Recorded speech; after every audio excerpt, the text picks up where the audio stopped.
Solve करने के लिए उन शेप के फार्मूला और उन शेप के बारे में समझा जाएगा। देखो ये एक शेप मिलेगा जिसे हम घन बोलते हैं। इनके यदि हम नाम रखें, ये पॉइंट जो देख रहे हो ना, इन पॉइंट को हम शीर्ष बोलते हैं। जहाँ देखो मैं अपनी कलम को चला रहा हूँ, इनको हम शीर्ष बोलते हैं।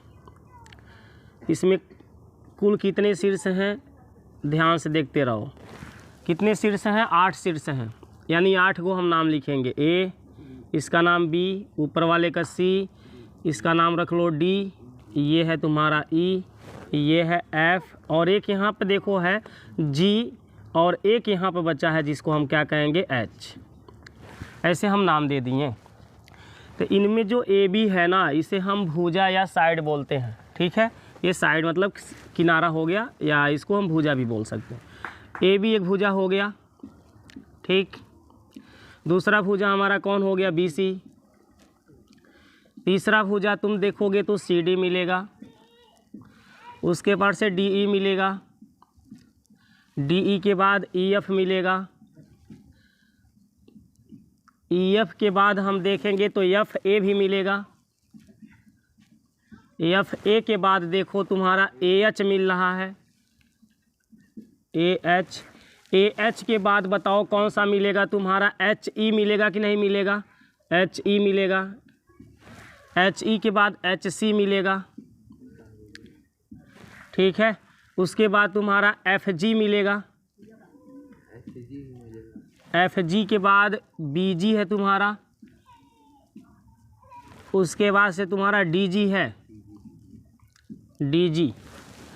ठीक है, अब इनको काउंटिंग करो। इसमें कुल 12 भुजाएं हैं। देखो नीचे के तरफ अगर देखा जाए तो 4 भुजाएं हैं, ऊपर की तरफ 4 भुजाएं हैं, 8, और 4 तुम्हारी ऐसे लंबवत खड़ी भुजाएं हैं, 12। इसको काउंटिंग करो। यदि 12 है तो हम लोग सब लिख चुके हैं, नहीं है तो नहीं, है ना। 1 2 3 4 5 6 7 8 9 10 11 12 कुल 12 भुजाएं हैं। ये 12 भुजाएं आपस में बराबर होती हैं। ये 12 भुजाएं आपस में बराबर होती हैं, बराबर होती हैं। इसका मतलब क्या होता है? बराबर होती हैं। इसका मतलब क्या होता है?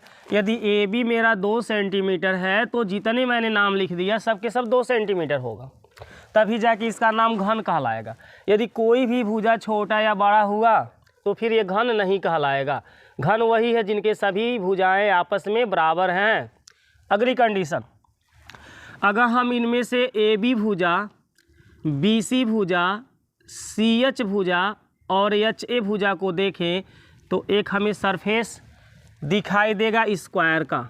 किसका सरफेस दिखाई देगा? स्क्वायर का दिखाई देगा। इस तरह से देख लो तुम लोग, इसमें फिगर में ए बी सी एच एक सरफेस बन रहा है कि नहीं बन रहा है? बन रहा है ना। एक मेरा पृष्ठ तैयार हो रहा है। इस तरह से इसमें कितने पृष्ठ तैयार होते हैं? तो इनमें टोटल हमारे 6 पृष्ठ तैयार होते हैं। कितने होते हैं? 6 पृष्ठ तैयार होते हैं। ठीक है, 4 तो तुम्हारे साइड के होंगे। देखो यहाँ पर हमने ले लिया है, यहाँ से देख सकते हो ये भी मेरा एक क्यूब ही है। ठीक है, एक देखो ये तुम्हारा एक कलर दिख रहा है, तो एक सरफेस ये हो गया, दूसरा सरफेस इसके बगल में देखो, तीसरा ये है, और चौथा ये रेड है ना। ये रेड हो गया, ये तुम्हारा क्या है? ग्रीन ही समझ लो, ये ग्रीन हो गया, ये येलो हो गया, और ये ब्लू हो गया, है ना। ये 4 सरफेस तुमको दिखाई दिया, और 2 सरफेस इधर देखो, एक वाइट और एक ये तुम्हारा ऑरेंज कलर का, यानी 6 सरफेस हमारे टोटल दिखाई दे रहे हैं। अब ये जो सरफेस दिखाई दे रहा है, ये सरफेस मेरे स्क्वायर हैं। क्या है? स्क्वायर। और कोई भी स्क्वायर, यानी कोई भी, इसको हम वर्ग बोलते हैं। स्क्वायर का मतलब होता है वर्ग। कोई भी वर्ग का हमें एरिया निकालना हो, क्षेत्रफल निकालना हो, तो वर्ग का क्षेत्रफल क्या हो जाता है ज़रा बता दो? वर्ग का क्षेत्रफल हम लोगों ने क्या पढ़ा है? भुजा का स्क्वायर। क्या पढ़ा है? भुजा का स्क्वायर। यानी इसकी भुजा कौन है? ए बी है, बी सी है, सी एच है, एच ए है। 4 भुजाएं हैं। इनमें से हम कोई भी भुजा का स्क्वायर कर सकते हैं। हम मान लेते हैं कि इसकी भुजा की लंबाई ए है। इसकी भुजा की लंबाई क्या है? ए है। तो हम भुजा की जगह पे ए लिख करके उसका स्क्वायर लिख देते हैं। यानी वर्ग का क्षेत्रफल होता है बच्चों भुजा स्क्वायर, और भुजा की लंबाई यदि ए माना गया है तो उसे हम ए स्क्वायर बोलेंगे। अब इस तरह से कितने वर्ग इसमें तैयार हो रहे हैं? 6 वर्ग तैयार हो रहे हैं। अभी मैंने यहाँ बोला है कि 6 पृष्ठ यानी 6 वर्ग तैयार हो रहे हैं। तो हम जब घन का पृष्ठीय क्षेत्रफल निकालते हैं, घन का पृष्ठीय क्षेत्रफल निकालते हैं, तो घन का पृष्ठीय क्षेत्रफल कैसे निकल जाता है? तुम लोग देख रहे हो 6 को इसमें क्या बन रहा है? वर्ग बन रहा है। और एक वर्ग के क्षेत्रफल का फार्मूला क्या है? भुजा का स्क्वायर, यानी 6 गुणे वर्ग की भुजा यदि मैंने a माना तो a स्क्वायर, जिसे हम 6a स्क्वायर के नाम से जानते हैं। ये 6a स्क्वायर कैसे प्राप्त हुआ तुम लोग को समझ में आया? इसमें टोटल 6 वर्ग तैयार होता है। घन में कितने वर्ग तैयार होते हैं? 6 गो वर्ग तैयार होते हैं। और एक वर्ग के क्षेत्रफल हम निकालते हैं भुजा स्क्वायर फार्मूला से। तो 6 का जब हम निकालेंगे तो 6 गुणे भुजा स्क्वायर हो जाएगा, या तो है भुजा स्क्वायर तुम 6 बार लिख करके ऐड करोगे तब भी तुम्हारा 6 गुणे भुजा स्क्वायर आएगा ना, 6 भुजा स्क्वायर आएगा। अब भुजा की लंबाई यदि हम a माने हैं तभी हम यहाँ a लिखेंगे। यदि इसके भुजा की लंबाई हम x मान चुके हैं तो हमें भुजा की जगह पे x ही लिखना पड़ेगा। अर्थात सही फार्मूला हम क्या देंगे? कोई हमसे पूछता है घन का पृष्ठीय क्षेत्रफल क्या होगा, तो 6 गुणे भुजा स्क्वायर। अब भुजा तो मानने के ऊपर डिपेंड कर रहा है कि हमने भुजा को माना क्या है। यहाँ तो भुजा सब अज्ञात है, तो मैंने भुजा को क्या मान रखा है? a मान लिया है। क्या मान लिया है? a मान लिया है, इसलिए मैंने a स्क्वायर यहाँ पर नाम दे दिया। ठीक है। अगर हम इसको x माने तो 6x स्क्वायर बोलेंगे। क्या बोलेंगे? 6x square. तो कोई पूछता है कि घन का पृष्ठीय क्षेत्रफल क्या होगा, तो तुम 6a स्क्वायर न कहो। अगर 6a स्क्वायर कहते हो तो हाँ बोलो जहाँ a घन की भुजा है, जहाँ a घन की क्या है? भुजा है, तब जाके परफेक्ट होगा। अन्यथा इस फार्मूला को याद रखो, 6 गुणे भुजा स्क्वायर। ठीक है, ये तो हमारा घन का हो गया। अब घन के बाद हमारा दूसरा जो फिगर आएगा वह फिगर हमारा आएगा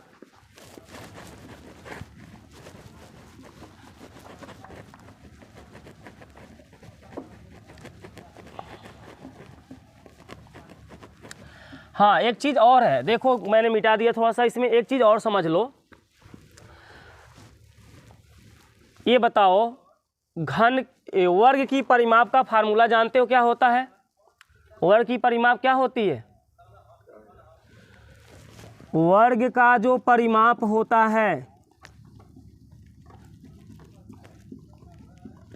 वह होता है 4 गुणे भुजा, 4 गुणे भुजा। अगर इसकी भुजा मैंने a माना तो ये 4 गुणे a बनेगा और गुणा करने से 4a आएगा। ठीक है। क्षेत्रफल को हम वर्ग इकाई से दर्शाते हैं। क्षेत्रफल का ये यूनिट है वर्ग इकाई, और परिमाप का यूनिट हमारा पे किसको देखेंगे? वृत्त को। आपको पता है कि वृत्त एक रिंग है, गोला एक रिंग है जिसे हम चूड़ी बोल सकते हैं, जो लेडीज़ पहनती है हाथों में चूड़ी, वही चूड़ी हो गया, कंगन हो गया, है ना। ये हमारा क्या है? हाँ, या तुम्हारे गांव में सर्कस वगैरह दिखाने आते हैं तो देख तो ऐसे रिंग लिए रहते हैं बच्चे, उस रिंग से पार होते हैं, है ना, निकलते हैं सब। तो ये हमारा क्या है? वृत्त है। इस शेप को क्या बोलेंगे? वृत्त, जिसे सर्कल बोला जाता है। इसमें हमारा ये मध्य वाला जो पॉइंट है इसे हम सेंटर बोलते हैं, केंद्र बोलते हैं। इसका नाम हम लोग अधिकांश मात्रा में ओ रख लेते हैं। क्या रख लेते हैं? ओ। अब इस सेंटर से इस सर्कल के बीच की जो ये हमारी लाइन आ रही है, इस लाइन को हम रेडियस, त्रिज्या बोला जाता है। क्या कहा जाता है? त्रिज्या कहा जाता है। इस त्रिज्या को हम आर नाम से जानते हैं। अगर हम टोटल यहाँ तक मैच करा लेते हैं, ये ए नाम दे दिया, ये बी नाम दे दिया। देखो इधर ध्यान से, ओ ए मेरा रेडियस है, ओ बी भी मेरा क्या है? रेडियस है। लेकिन पूरा जो ए बी, ओ ए मेरा क्या है और ओ बी मेरा क्या है? रेडियस है। ए बी मेरा क्या है? रेडियस नहीं है, 2 रेडियस यानी कि व्यास है। रेडियस का 2 गुना है। एक त्रिज्या ये, एक त्रिज्या ये, दोनों को ऐड किया तो मेरा क्या बन गया? व्यास बन गया। अब इस सर्कल जो दिख रहा है, ये वृत्त दिख रहा है, इस वृत्त का हमें 2 फार्मूला पढ़ना है। एक तो परिमाप पढ़ना है और दूसरा हमारा जो फार्मूला पढ़ना है बच्चों, वो वृत्त का क्षेत्रफल पढ़ना है। खाली 2 फार्मूला हम लोग को जानना है। तो वृत्त का परिमाप जो होता है वो होता है 2 पाई आर। क्या होता है? 2 पाई आर। अब हम लोग 2 पाई आर यूज क्यों करते हैं? ये हमको जानना अनिवार्य हो जाता है कि हम 2 पाई आर क्यों यूज करते हैं। तो ये देख रहे हो जो ये एरिया हमारा कवर कर रहा है ना, ये जो सर्कल मेरा बन रहा है दिख रहा है, ये ऑलरेडी मेरा 2 पाई का अर्थ होता है 360 डिग्री। 360 डिग्री 2 पाई का मतलब ये होता है, क्योंकि पाई का मान 180 डिग्री होता है। 180 का हम 2 से गुणा कराएंगे तो 360 डिग्री आएगा। तो ये जो तुम्हारा फिगर है ये 360 डिग्री का कोण बना रहा है। कितने डिग्री का? कोई भी तुम्हारा सर्कल हुआ, कोई भी वृत्त हो गया, ये 360 डिग्री के कोण ही बनाएगा। चाहे तुम छोटा लो या बड़ा लो, 360 डिग्री का कोण वो बनाएगा। ठीक है। और इसमें ऑलरेडी क्या होती है? रेडियस होती है। क्या होती है? रेडियस। तो ये रेडियस की जो लंबाई है ना, इस रेडियस की लंबाई का हम 360 डिग्री से क्या कराते हैं? गुणा। इसमें 360 डिग्री का कोण बन रहा, और एक क्या है इसमें? रेडियस। और तो कुछ है नहीं ना, 360 डिग्री का कोण बना रहा, और एक क्या हमको देखने को मिला? त्रिज्या। तो 360 गुणे त्रिज्या, 360 को हमने रेडियन में जब कन्वर्ट किया तो 2 पाई बन गया। 360 डिग्री को अगर रेडियन में कन्वर्ट करना है तो पाई बाई 180 से गुणा किया जाता है। 180 से 360 को हम 2 बार में काट दिए, 2 का गुणा पाई में हुआ, 2 पाई रेडियन ही आ गया ना। तो 2 पाई का मैंने पाई में आर में क्या करा दिया? गुणा। 2 पाई का मैंने त्रिज्या से क्या करा दिया? गुणा करा दिया। और त्रिज्या हमने क्या मान रखा है? आर। तो इसका जब गुणा करोगे तो बताओ 2 पाई आर आएगा कि नहीं आएगा? आएगा ना। तो ये हो गया वृत्त का परिमाप, जिसे 2 पाई आर कहा जाता है। ये इसके शेप के ऊपर डिपेंड कर रहा है कि ये शेप मेरा कितने डिग्री का कोण बना रहा है, और इसकी त्रिज्या ली जाएगा। इसकी त्रिज्या मान लो 10 है, तो हम क्या करेंगे? 2 पाई का 10 से गुणा करा देंगे, और इस तरह से मेरा 20 पाई इसका आंसर हो जाएगा। तो त्रिज्या के ऊपर बस त्रिज्या जो भी है, छोटा बड़ा जो भी, 10 मैंने यहाँ पे मान लिया है, 5 भी हो सकता है, 7 भी हो सकता है, वो तो क्वेश्चन के ऊपर डिपेंड करता है कितना दे सकता है ना। अब वृत्त का जो क्षेत्रफल होता है वो होता है पाई आर स्क्वायर। क्या होता है? पाई आर स्क्वायर। इस त्रिज्या का हम स्क्वायर करते हैं, और ये जो हमारा व्यास खींचे, इस व्यास के एक साइड, व्यास के एक साइड कितने डिग्री का कोण बन जाती है? 180। जो कि वो 180 डिग्री का कोण, यहाँ जब एरिया निकालते हैं तो 180 डिग्री का कोण यूज करते हैं, और उसमें त्रिज्या का हमें क्या करना पड़ता है? स्क्वायर। त्रिज्या का क्या करना पड़ता है? स्क्वायर। बात समझ में आ गई? जिससे हम ये फार्मूला को याद रखना कि वृत्त का क्षेत्रफल पाई आर स्क्वायर होता है, वृत्त का परिमाप 2 पाई आर होता है। अब इस वृत्त को अगर हम ऐसे ऐसे 4 वृत्तों को आपस में मिलावें, ऐसे ऐसे 4 वृत्तों को आपस में क्या करें? मिलावें। कितने वृत्तों को बताओ? 4 वृत्तों को बोल रहा हूँ। तो हमारा जो शेप बनता है बच्चों, वो गोला बनता है। चूँकि गोला तो हम दिखा नहीं सकते हैं आपको यहाँ बोर्ड पर, ठीक है। ऐसे ऐसे आप 4 वृत्तों को जब मिलाओगे ना, तो ये तुम्हारा गोला बन के तैयार होगा। मान लो ये तुम्हारा गोला हो गया। चलो गोला क्या जगह पर हम एक गेंद ले लेते हैं। देखो ये गेंद दिखाई दे रहा है, ये 4 वृत्तों को मिलाने से तैयार होगा। पूर्ण रूप से कितने वृत्त को मिलाओगे तो तैयार होगा? 4 वृत्तों को। 2 वृत्तों को मिलाने से गोला तुम्हारा तैयार नहीं हो पाएगा। 4 वृत्त को जब मिलाओगे तब ये पूर्ण रूप से तैयार होगा। कभी भी तुम इस तरह से गोल गोल लकड़ियाँ होती हैं जो ना, जैसे बांस के देखते हो पतले पतले सब फाड़ देते हैं, वो जिससे क्या बोलते हैं, वो सब हवा खाने के लिए बनाते हैं, सुपेली वगैरह बनाते हैं, पतले पतले फाड़ते हैं। वैसे तुम पतले पतले बांस के जो होते हैं ले लोगे, बम्बू जिसे बोलते हैं, और उसको 4 को ऐसे गोल गोल बना करके एक दूसरे में मैच कराओगे ना, और उसके ऊपर एक कवर प्लास्टिक का लगाओ, एक गोला तुम्हारा तैयार हो जाएगा। अच्छा खासा गोला तैयार होगा। ठीक है। तो गोला के स्थान पर हमने क्या लिया? गेंद। गेंद हमारा एक गोला है। फुटबॉल हमारा क्या है? गोला है ना। कोई भी गोल वस्तु जो गोल दिखाई दे रही है वो गोला के अंतर्गत ही आता है। जैसे लड्डू का जो शेप है वो क्या है? गोला है ना। लड्डू देखते हो गोल बनता है, चपटा तो नहीं रहता है, तो वो मेरा गोला के स्थान पर आता है। अब इस गोले का एरिया निकालना है, जिसे हम पृष्ठीय क्षेत्रफल बोलते हैं। गोले का पृष्ठीय क्षेत्रफल, गोले का जो पृष्ठीय क्षेत्रफल होता है, तुम लोग पढ़े हो 4 पाई आर स्क्वायर। क्या पढ़े हो? 4 पाई आर स्क्वायर। कैसे 4 पाई आर स्क्वायर बन गया? तो 4 गुणे वृत्त का क्षेत्रफल, 4 गुणे वृत्त का क्षेत्रफल। हमने कहा ना 4 वृत्त को मैच कराओगे, 4 वृत्त को जब मिलाओगे ना तभी गोला तैयार होगा। तो एक वृत्त के क्षेत्रफल का फार्मूला क्या होती है बता दो? पाई आर स्क्वायर होता है। वृत्त का क्षेत्रफल मैंने यहाँ बताया ना, पाई आर स्क्वायर होता है। तो यहाँ मेरा हो गया वृत्त का क्षेत्रफल पाई आर स्क्वायर। अब 4 का मैंने इसमें गुणा करा दिया, तो बताओ 4 पाई आर स्क्वायर आएगा नहीं आएगा? आएगा ना। तो गोला में कितने वृत्त पाए जाते हैं? 4। 4 वृत्तों को मिलाने से गोला तैयार होती है, जिसका क्षेत्रफल का फार्मूला होता है 4 पाई आर स्क्वायर। क्लियर होता है? चलो इसके बाद हम लोग आते हैं, वृत्त से ही गोले की निर्माण हुई है। अब इसके बाद हम लोग आते हैं, घन देख लिए, वृत्त देख लिए, गोला देख लिए। अब हम लोग देखेंगे बेलन, जिसे सिलेंडर बोला जाता है, उसको देखा जाएगा। गोला को हम क्या बोलते हैं? स्फेयर बोलते हैं। अब हम लोग सिलेंडर देखेंगे।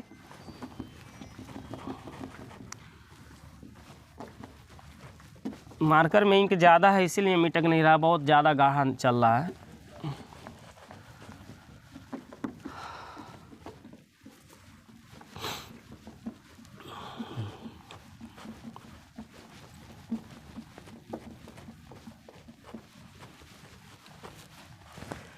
चलो देखो बच्चों, इसके बाद हम लोग आएंगे बेलन, जिसे हम सिलेंडर बोलते हैं। बेलन का शेप कैसा होता है उसको पहले देख लिया जाए। अब बेलन तो हमने रखा नहीं है बना करके आप लोग को, जो उसका दिखा पावे फिगर, बस समझाने के लिए हम आपको एग्जाम्पल दे देंगे। देखो ये जो मैंने बीच में भी पॉइंट यहाँ लगाया है, ये गोले का बेलन का सेंटर होता है। ठीक है, क्या होता है? केंद्र होता है। इस केंद्र से यहाँ तक की जो दूरी है, ये केंद्र से यहाँ तक की जो दूरी है, केंद्र से यहाँ तक की जो दूरी है, केंद्र से यहाँ तक की जो दूरी है, ये सब बराबर होती है, त्रिज्या होती है। लेकिन इस फिगर में तो तुम्हें छोटा बड़ा दिखाई दे रहा होगा। लकड़ी का बोटा ले लो, या ले लो लकड़ी का बोटा एग्जाम्पल में, बीच में उसके एक साइड में होल करो, वो तुम्हारा सेंटर का लगेगा। वहाँ से तुम किसी भी फलक की तरफ बढ़ोगे तो तुम्हें सेम बराबर दिखेगा कि नहीं दिखेगा? तो ये लकड़ी के बोटा को ही हम क्या कहते हैं? बेलन कहते हैं। टीन का जो तुम्हारा होता है अनाज रखने वाला, जिसे हम लोग क्या कहते हैं? डेहरी बोलते हैं। क्या देहात में डेहरी कहा जाता है ना? अब जो भी उसका नाम हो, वो टीन का होता है। वो भी मेरा क्या है? एक बेलन का शेप है ना? सीधा ऐसे मतलब होगा, गोलाम्बर में होगा ऐसे सीधा, वो मेरा क्या कहलाएगा? बेलन कहलाएगा। तो इसमें ये मेरा पार्ट क्या कहलाता है? रेडियस कहलाता है। ओ से ए तक का भाग मेरा रेडियस कहलाएगा। इसे मैं ओ डैश नाम देता हूँ। ओ से यदि मैं ओ डैश को मिला लेता हूँ, देखो ये गड़बड़ जा रहा है, ठंड का टाइम हाथ भी सही नहीं चलता है ना? ओ से मैंने ओ डैश को यदि मिलाया, इसके नाम भी रख लो ए बी, इसके नाम क्या रख लो? C D. तो ये देखो ओ डैश, ऊपर के पार्ट को हटा दो। ओ डैश जो रेखा अभी तैयार हुआ है, ये मेरी है बेलन की ऊंचाई, बेलन की क्या है? हाइट। ओ डैश ही नहीं, ए बी भी मेरा बेलन की हाइट कहलाएगा, सी डी भी मेरा बेलन का क्या कहलाएगा? हाइट कहलाएगा। ये तीनों के तीनों हाइट ही कहलाएंगे। इसको मैंने मिलाया, ये भी मेरा क्या कहलाएगा? रेडियस। क्या कहलाएगा बता दो? रेडियस, त्रिज्या कहलाएगा। अब इसमें हमें समझना क्या है कि जो ये गोल वाला पार्ट दिख रहा है नीचे वाला, और ऊपर वाला जो गोल सा पार्ट दिख रहा है, जब हम उसको देखेंगे तो एक वृत्त का रूप दिखाई देगा। किसका रूप दिखाई देगा? वृत्त का। तो भाई इसका एरिया हम जब निकालेंगे तो सूत्र क्या यूज करेंगे? पाई आर स्क्वायर। इसी तरह से नीचे वाले पार्ट का अगर हम एरिया निकालते हैं तो ये भी गोल है, ये भी पाई आर स्क्वायर। यानी दोनों गोल पार्ट का यदि मैंने एरिया निकाला तो 2 पाई आर स्क्वायर बना कि नहीं बना? बताओ। क्योंकि पाई आर स्क्वायर को ऐड किया, 2 पाई आर स्क्वायर आ गया। तो ये तो मेरे जो गोल शेप दिख रहा है ऊपर की तरफ और नीचे की तरफ, उसके एरिया को निकाला गया है। लेकिन ये जो मेरा चौहद्दी से गोल दिख रहा है, चारों तरफ से, इधर उधर से जाके इधर से कहीं से देखोगे वो गोल नजर आएगा, जो सीधा ऐसे खड़ा होता है। पाइप हो गया ना तुम्हारा, जैसे बोर करने वाला पाइप हो गया जी, है ना? वो सब तुम्हारा बेलन का एक शेप है। तो वो जो साइड से एरिया दिखाई देता है उसे हम वक्र पृष्ठ के नाम से जानते हैं। साइड वाले एरिया को किसके नाम से जानते हैं? वक्र पृष्ठ बोलते हैं। और ये वक्र पृष्ठ मेरा होता है 2 पाई आर एच। क्या होता है? 2 पाई आर एच।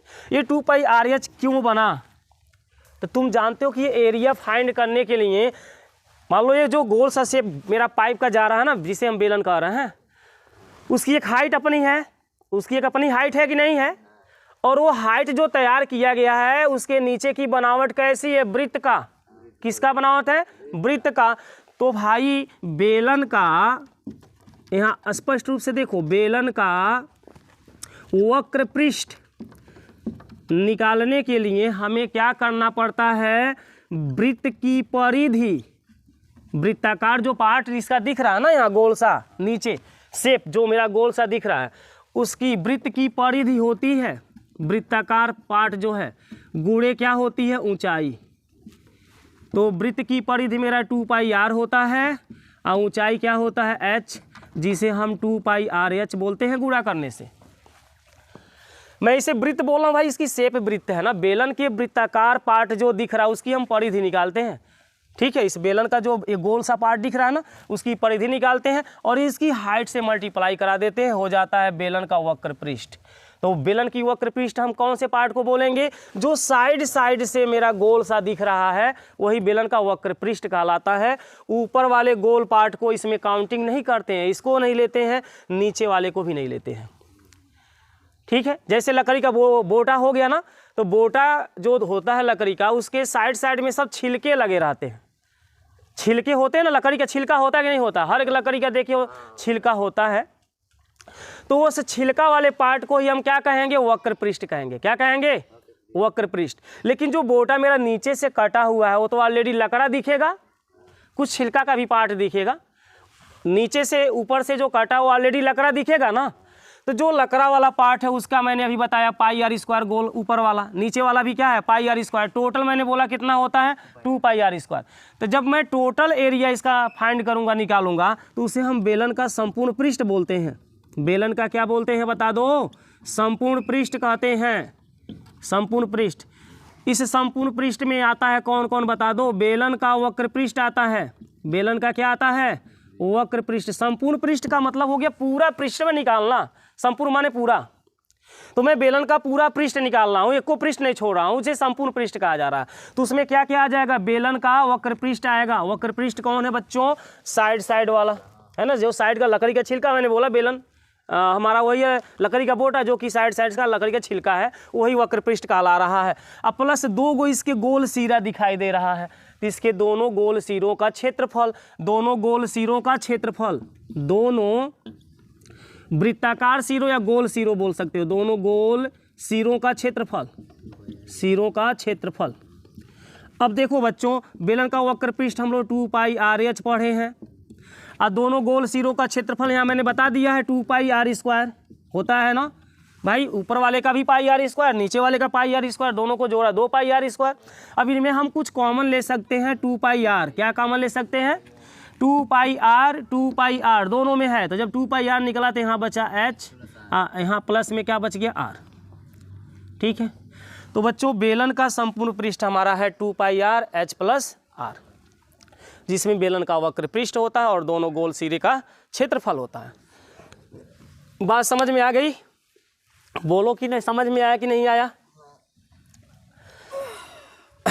चलो अब इस बेलन में हम लोग 2 फार्मूला याद रखेंगे, एक तो इसके वक्र पृष्ठ का, एक इसके संपूर्ण पृष्ठ का। ऊपर के गोल सिरे का केवल क्षेत्रफल निकालना है पाई r स्क्वायर, नीचे के गोल सिरे का क्षेत्रफल निकालना है पाई r स्क्वायर। इतना चीज़ को तुम्हें जानना है और कुछ नहीं। r है क्या, त्रिज्या है, r क्या है, त्रिज्या है, और a तुम्हारा क्या है, एरिया को दिखा रहा है, a का मतलब एरिया हो गया। अब बेलन के बाद तुम्हारा आएगा नेक्स्ट शंकु। शंकु को भी देख लो।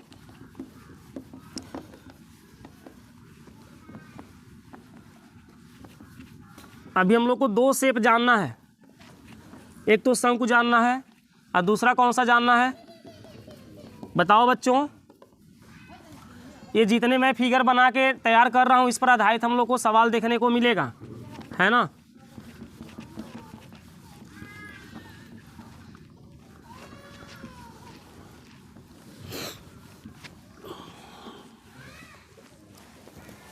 चलो नेक्स्ट देख लो शंकु।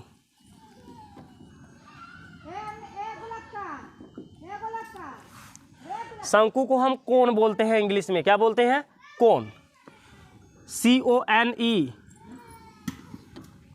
ये जो शंकु होता है बच्चों, एक जोकर की टोपी होती है। शंकु क्या होती है? एक जोकर की टोपी। बर्थडे में बच्चे लोगों को ये टोपी लगाई जाती है। देखिए वो दुकान से लाया जाता है। इसका शेप ऐसा होता है।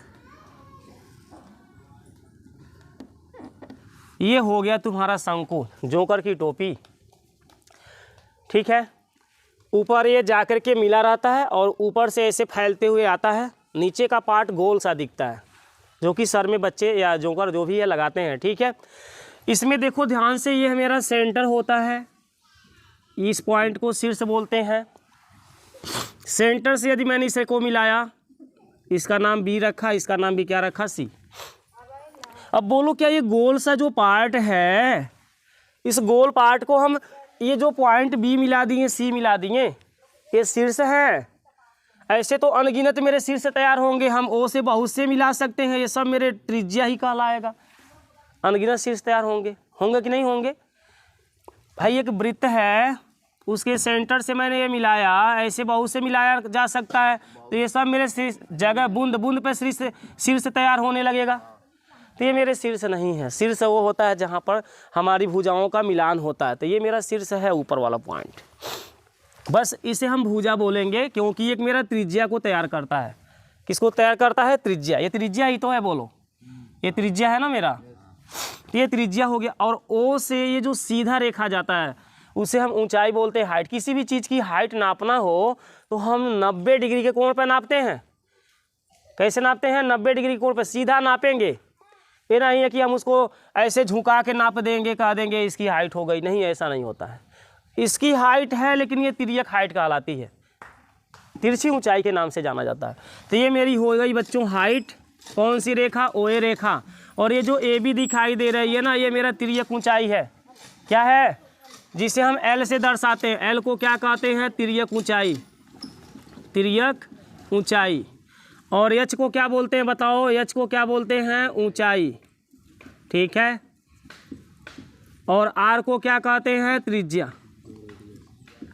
इसमें हम 3 नाम याद रखेंगे। जो सीधा खड़ा है ऊंचाई, जो तिरछा रेखा ए बी दिखाई दे रहा है तिर्यक ऊंचाई, ओ बी जो दिखाई दे रहा है त्रिज्या। ए सी को क्या कहेंगे? बताओ, तिर्यक ऊंचाई ही कहेंगे। ये भी तो यहाँ दिख रहा है ना, तिर्यक ऊंचाई के नाम से जाना जाएगा। अब इसमें होता क्या है, देखो जरा ध्यान से। इसमें हम लोग को शंकु है ना, ये शंकु है। चलो देखो, शंकु यहाँ लिख लो। शंकु का वक्र पृष्ठ, और एक होता है शंकु का संपूर्ण पृष्ठ।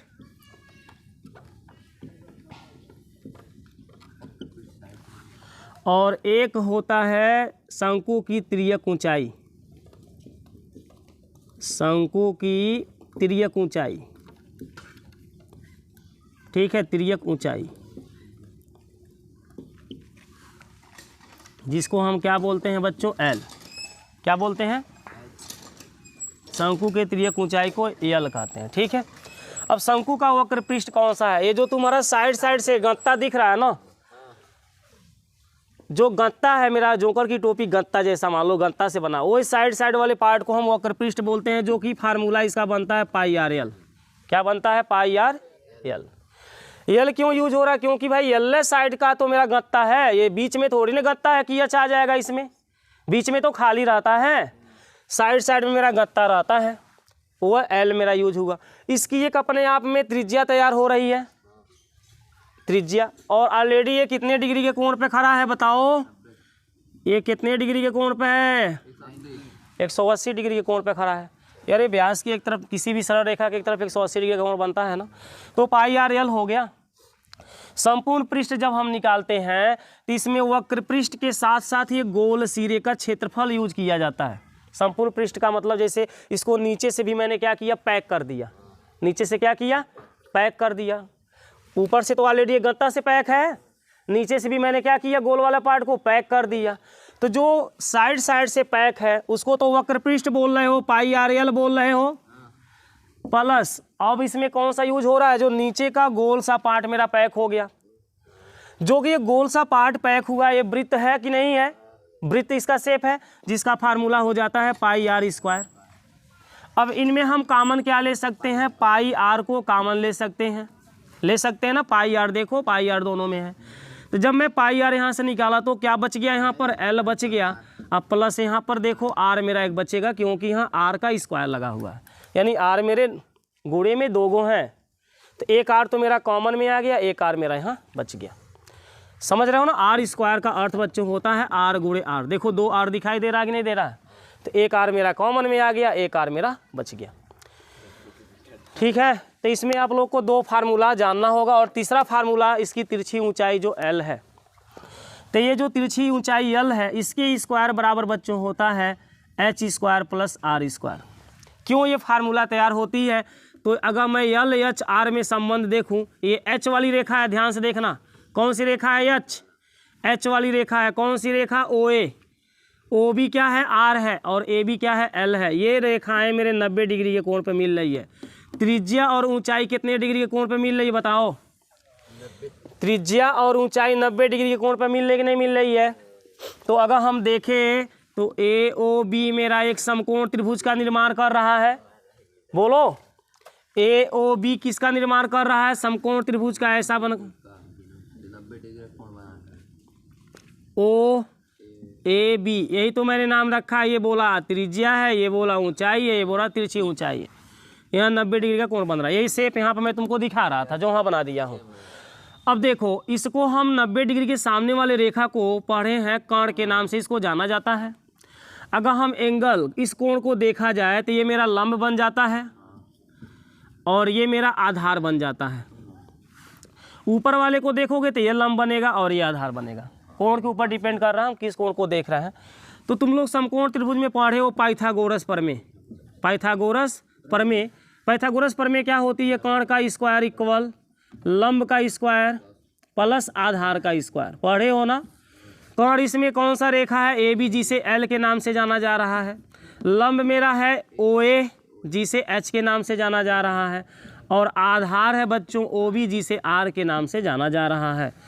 तो यही हमारा यहाँ फार्मूला तैयार होता है, एल स्क्वायर बराबर H square plus R square.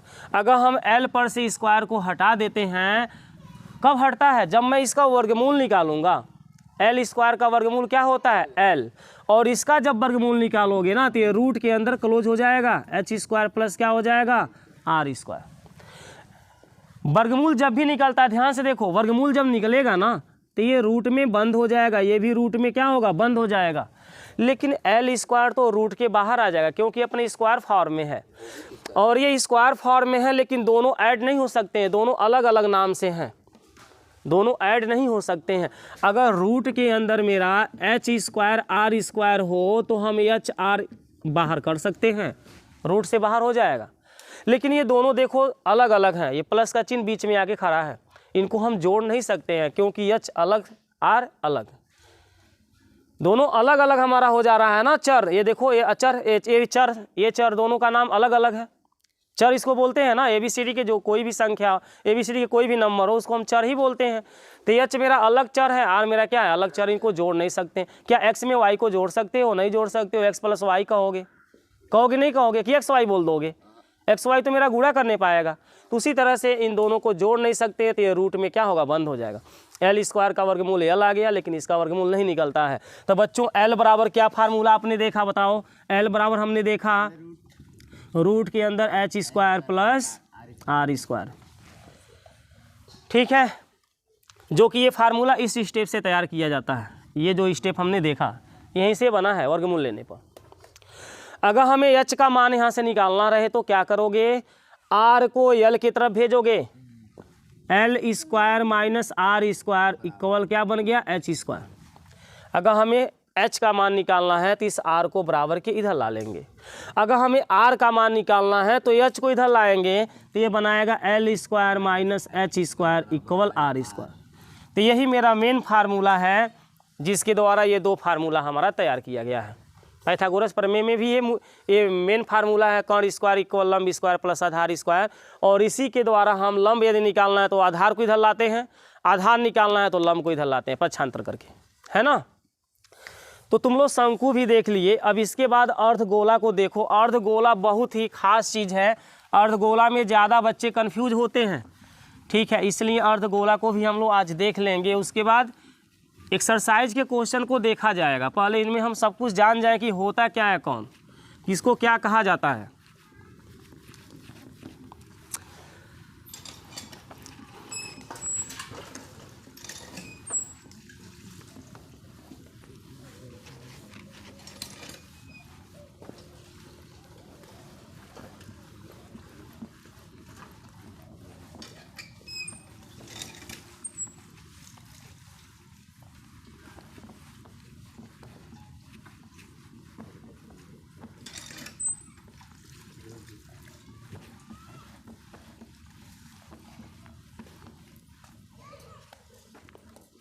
चलो देखो अर्धगोला। अर्धगोला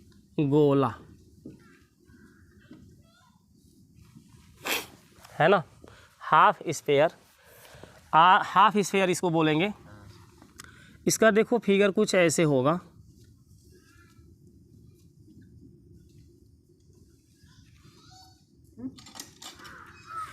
ये अर्धगोला ठोस भी हो सकता है, खोखला भी हो सकता है। ठोस किसे बोलते हैं? जो अंदर से पूर्ण रूप से भरा हो। ये मत को सोचो कि यार हमने तो लोहे की एक चादर से गोला तैयार कर लिया, बीच में खाली है, तो भी तो ठोस होगा, दबाने से नहीं दबेगा।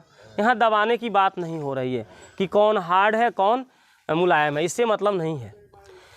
खोखला और भरा हुआ गोला का मतलब ये हुआ कि ये पूर्ण रूप से भरा है।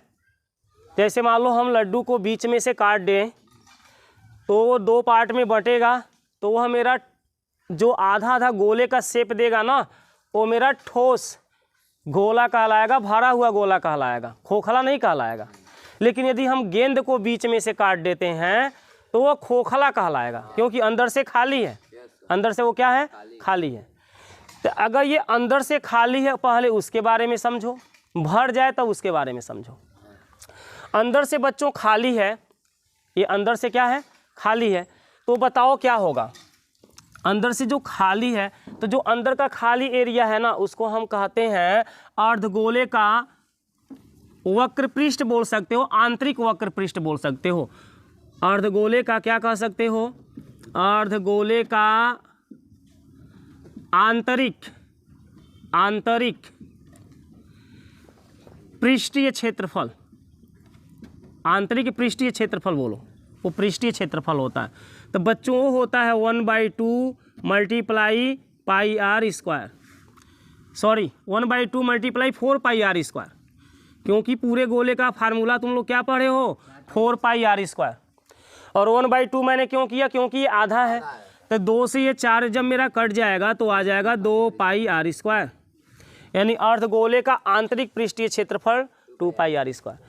आंतरिक और बाहरी दो तरह के वक्र पृष्ठ होते हैं। कब होते हैं? जरा ध्यान से देखो इस चीज़ को। ये देखो मेरा सेंटर है और यहाँ से ये जो दूरी हमने लिया है ये आर है। एक मैं यहाँ पर और तुम्हारा गोला तैयार कर रहा हूँ जो कि ये खोखला ही है, ये भी खोखला ही है। ये खोखला गोला इसको बोलोगे बच्चों, इसको हम खोखला गोला कहेंगे। इसमें दो त्रिज्याएं होंगी। ये देखो पहली तो ये मोटाई का काम करेगा, ये वाला जो पार्ट है ना तुम्हारा, ये मोटाई हो जाएगा, गेंद की मोटाई हो गई, समझ जाओ। जो गेंद रबर का होता है ना, बोलो, रबर का गेंद तुम लोग देखे हो ना, उसकी ये क्या है? मोटाई है।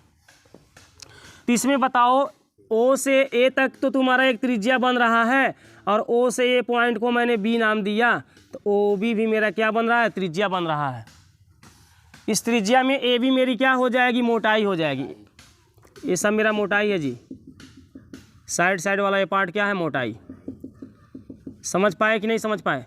ये है मेरा खोखला, जिसमें ऑलरेडी इसकी कुछ मोटाई है, ठीक है।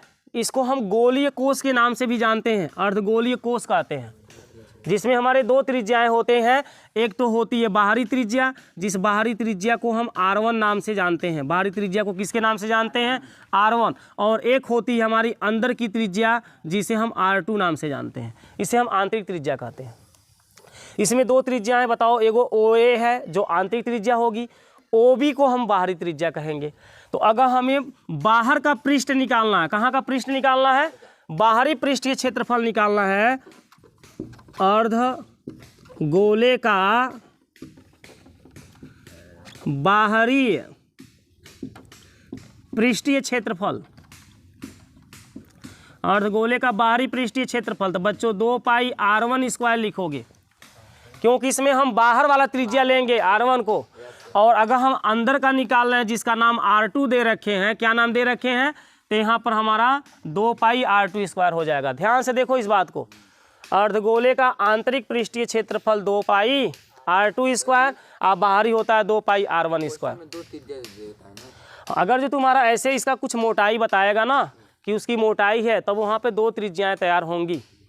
अभी मैं इसके बारे में चर्चा कर रहा हूँ ना। देखो अब ये मोटाई में कितना तुम्हारा मटेरियल लगा है, इसको तैयार करने मोटाई में कितना मटेरियल लगा है वो जानना है। तो इन दोनों क्षेत्रफलों का हम अंतर निकाल देते हैं। क्या निकाल देते हैं, अंतर। यानी कि जो हमारा ये लोहे का चादर है ना मोटा सा, इसका क्षेत्रफल हमें जानना है, लोहे के चादर का क्षेत्रफल जानना है कि इसको बनाने में कितना मटेरियल खर्च हुआ है वो जानना है, उसका क्षेत्रफल जानना है। तो हम क्या करते हैं, अर्धगोले के बाहरी पृष्ठीय क्षेत्रफल में से आंतरिक को घटा देते हैं, 2 पाई r1 स्क्वायर में से 2 पाई r2 स्क्वायर को घटा देते हैं, जिनमें से 2 पाई मेरा कॉमन हो जाता है, r1 square minus r2 square मेरा बच जाता है। इससे हमारा जो इसमें मटेरियल लगा है, लोहे की जो चादर लगी है या रबर का जो लगा है, कुछ भी समझ जाओ, मोटा जो पार्ट दिख रहा है उसका एरिया को ये फाइंड करता है। ठीक है। हाँ, दूसरी चीज़ देखो, r1 जो है ना त्रिज्या, बाहरी त्रिज्या, इसमें क्या क्या है, आंतरिक त्रिज्या भी है प्लस इसकी मोटाई आई है। बताओ आई है कि नहीं आई है। r1 मेरा O से B तक है ना, और O से A तक क्या है, r2 है, और AB क्या है, मोटाई है। AB क्या है, तो भाई r2 में जब मोटाई को जोड़ोगे तभी तो r1 तैयार होगा। तो r2 में जब मोटाई को मैंने जोड़ा तो क्या तैयार हो गया, r1। क्या मिला, बाहरी त्रिज्या। अगर हमें आंतरिक त्रिज्या निकालना है तो क्या करोगे, आंतरिक त्रिज्या r2 निकालना है तो मोटाई को घटा दोगे, r1 माइनस मोटाई, r1 माइनस मोटाई इक्वल क्या हो जाएगा, r2। अगर मोटाई निकालना है तो r2 को घटा दोगे, r1 माइनस r2 बराबर क्या बचा, मोटाई। ठीक है, बात समझ में आया। अब देखो अगर ये भरा हुआ है पूर्ण रूप से, मान लो ये टोटल मेरा भरा हुआ है, तो ये मेरा ठोस गोला कहलाएगा, खोखला नहीं कहलाएगा। ये सब के सब मान लो भरा हुआ है तो ठीक है, ये ठोस कहलाएगा। अब इसमें आंतरिक और बाहरी त्रिज्या का नामो निशान है ख़त्म, क्योंकि खाली तो है ये नहीं है ना, पूरा रूप से भरा हुआ है, लड्डू है ये आधा कटा हुआ। तो इसमें त्रिज्याएँ केवल एक ही पाई जाएंगी। कितनी त्रिज्या पाई जाएंगी, एक त्रिज्या पाई जाएगी, जिसको हम r नाम से जानेंगे। ठीक है, एक ही त्रिज्या इसमें मिलेगी। चलो इसको हटा दो, एक त्रिज्या मिलेगी बच्चों यहाँ पर। अब कितनी त्रिज्या मिलेगी, एक त्रिज्या जिसका नाम होगा r। क्या नाम होगा, r, क्योंकि ये मेरा ठोस गोला है, भरा हुआ गोला है, खाली नहीं है, खोखला नहीं है। तो इसमें केवल सेंटर से यहाँ तक की दूरी मेरी एक त्रिज्या को दर्शाएगा। अब जरा सा समझो, इसका पृष्ठीय क्षेत्रफल क्या होगा। ये भी तो अर्धगोला है, इसका पृष्ठीय क्षेत्रफल 2 होता है। एक हम बोलते हैं अर्धगोले का पृष्ठीय क्षेत्रफल, देखना नाम से समझना, और एक होता है बच्चों अर्धगोले का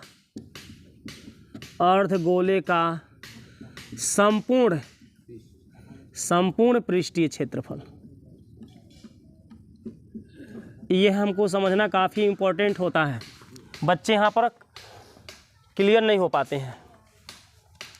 जो अर्धगोले का पृष्ठीय क्षेत्रफल है और संपूर्ण पृष्ठीय क्षेत्रफल है, दोनों अलग अलग है। अर्धगोले के पृष्ठीय क्षेत्रफल बच्चों हम साइड वाले पार्ट को खाली लेते हैं। कौन से पार्ट को लेते हैं, जैसे मान लो ये गेंद है मेरा, बीच से मान लो ये कट जाए, तो ये साइड वाले पार्ट को ही हम क्या कहेंगे, पृष्ठ बोलेंगे। क्या बोलेंगे, पृष्ठ बोलेंगे। तो ये साइड वाले पार्ट का पृष्ठीय क्षेत्रफल तो तुम्हारा 2 पाई r स्क्वायर हो जाएगा। और संपूर्ण पृष्ठीय क्षेत्रफल क्या होता है, ये साइड वाला पार्ट तो मेरा गोल सा जो दिख रहा है ये है, ऊपरा जो मेरा कटा हुआ पार्ट है वो भी आ जाएगा। ऊपर का जो कटा हुआ पार्ट है ना मेरा गोल सा, वो तो एक वृत्त का रूप धारण किया है। कैसा उसका शेप है? वृत्त का। तो वो भी आ जाएगा। तो बताओ 2πr² तो साइड वाले का हुआ, 2πr² साइड वाले का हुआ। और ऊपर का जो गोल सा पार्ट मेरा दिख रहा है जो वृत्त है उसका क्षेत्रफल होता है πr²। क्या होता है? πr²। तो ये दोनों को ऐड करने के बाद हमारा बन जाता है 3πr²। याद रखना, अर्धगोले का केवल पृष्ठीय क्षेत्रफल 2πr², लेकिन वहीं संपूर्ण पृष्ठीय क्षेत्रफल की बात है तो 3πr² यूज किया जाएगा। ठीक है, कैसे निकला? तो भाई ऊपर के वृत्ताकार वाले पार्ट का भी क्षेत्रफल यहाँ ऐड किया गया है, πr² जिसे बोलते हैं। ठीक है, शायद ये सूत्र तुम्हारे बुक में है कि नहीं, लेकिन पहले बुक में ये था। हमने इस फार्मूला को देखा था, पहले ये था बुक में, लेकिन इस समय है कि नहीं? इस समय तो अधिकांश रूप से तुम लोग यही यूज कर रहे हो। ठीक है, मान लो तुम्हारा एक अर्धगोला है जो पूर्ण रूप से भरा हुआ है, उसको हमें पेंटिंग करना है। क्या करना है? पेंटिंग करना है, खोखला नहीं है। तो खाली साइड साइड से पेंटिंग नहीं करोगे, ऊपर वाले पार्ट को भी पेंटिंग करोगे। तो उसमें साइड साइड से तो पेंट हो भी रहा, ऊपर से भी हो रहा है।